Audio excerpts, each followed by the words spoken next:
Hello viewers, welcome to English Pustakalya. This is Manjubala Bhardwaj.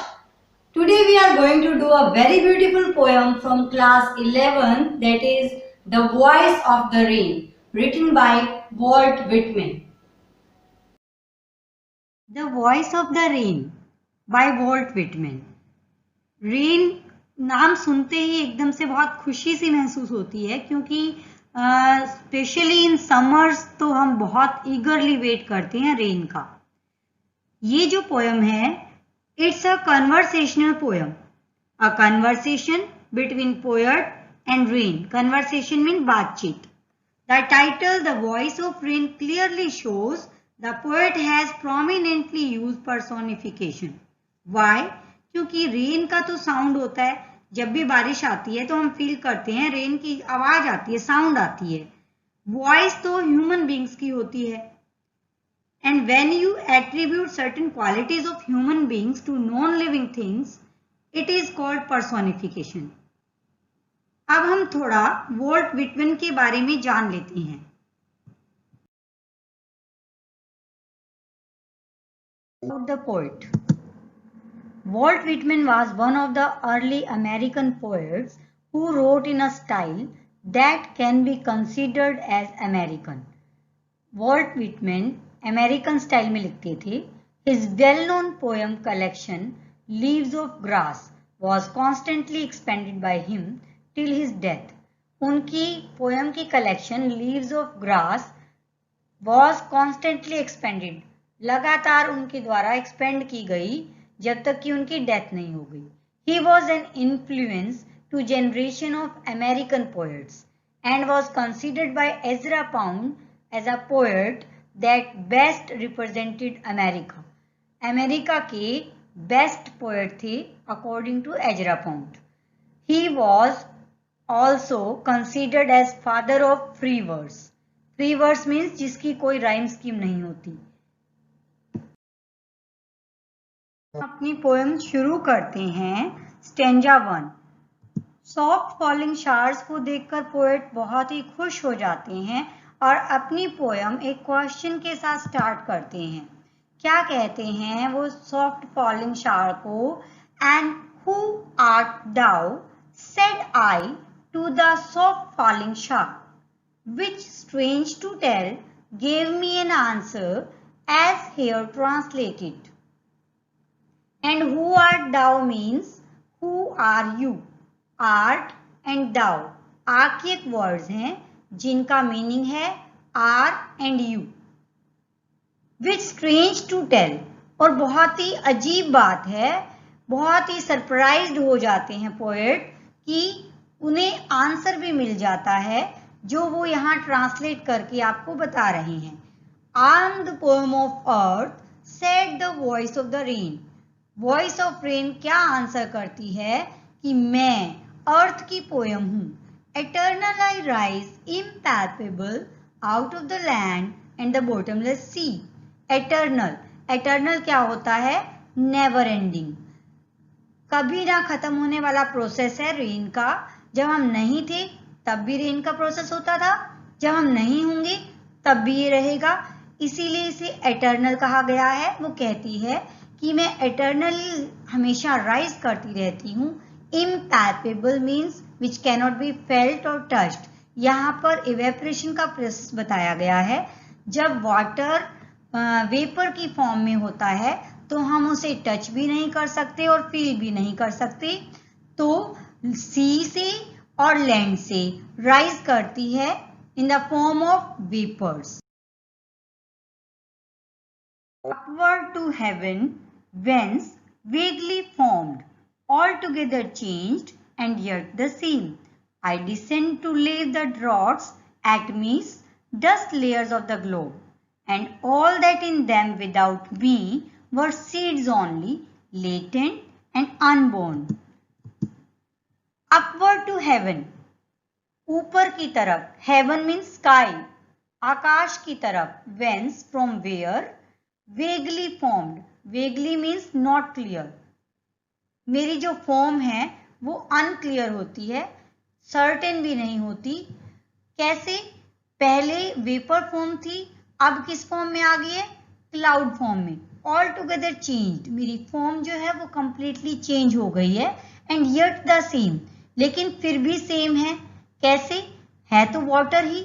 I descend to lave the droughts, मैं नीचे आती हूँ। Descends mean come down. To lave, to wash the droughts, जो सूखा है, अर्थ पे जो सूखा पड़ा हुआ है। एटमीज मीन टाइनी पार्टिकल्स, छोटे से छोटे particles.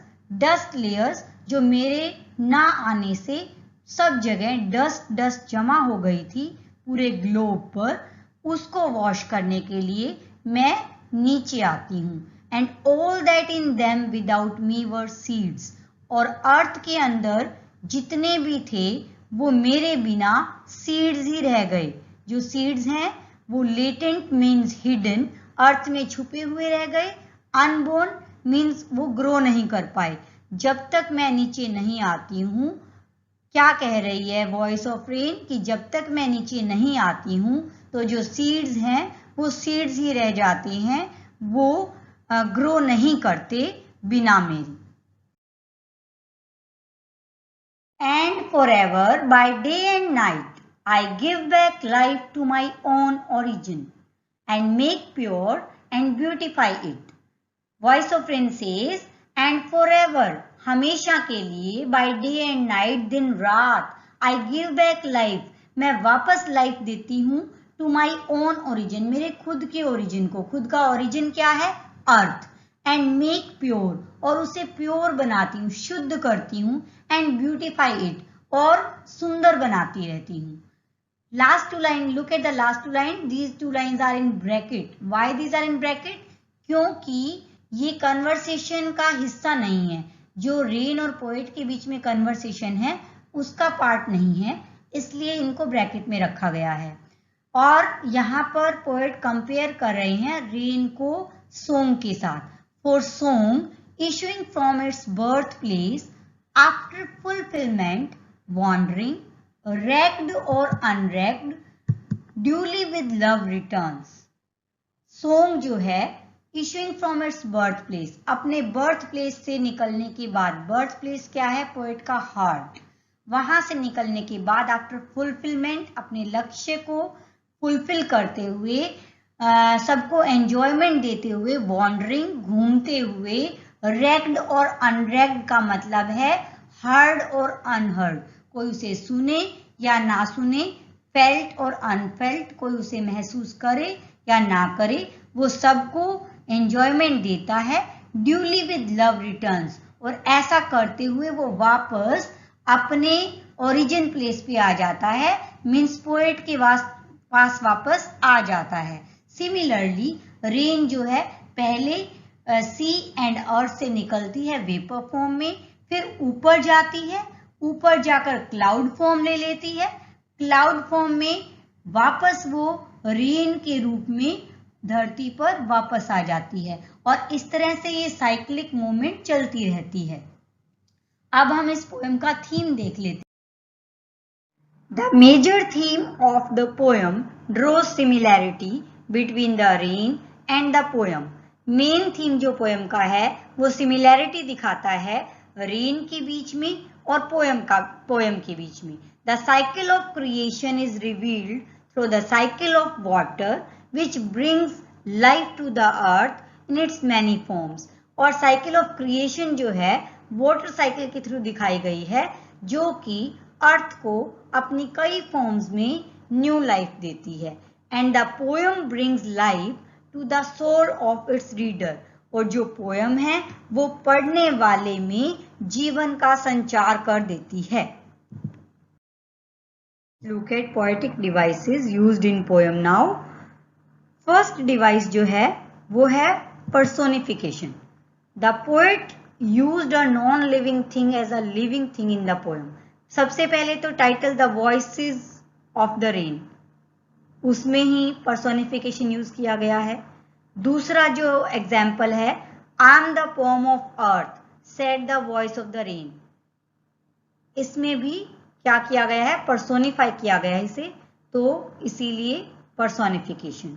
Next device metaphor. An indirect comparison between the qualities of different things. जब हम कंपैरिजन करते हैं डिफरेंट चीज जो होती है जिसमें एक चीज कॉमन है और एक अलग है, उसे हम मेटाफर कहते हैं।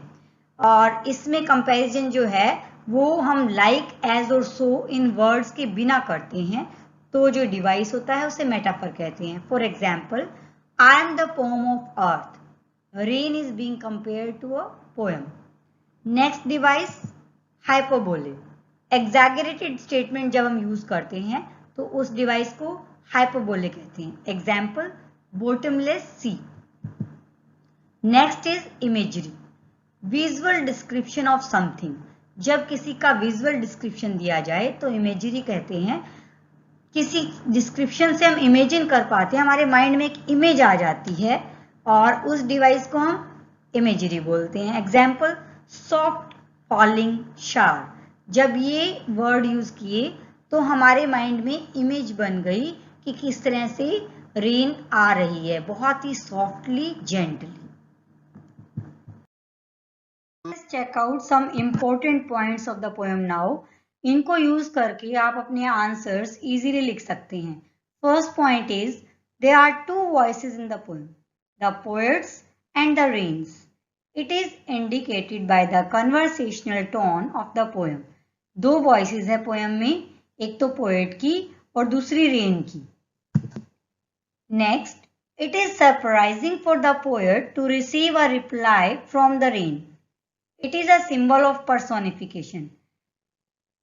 रेन जो आंसर करती है पोएट को, ये वाला जो पॉइंट है वो पोएट के लिए बहुत सरप्राइजिंग था, हैरान करने वाला था, और ये सिंबलाइज करता है पर्सोनिफिकेशन को।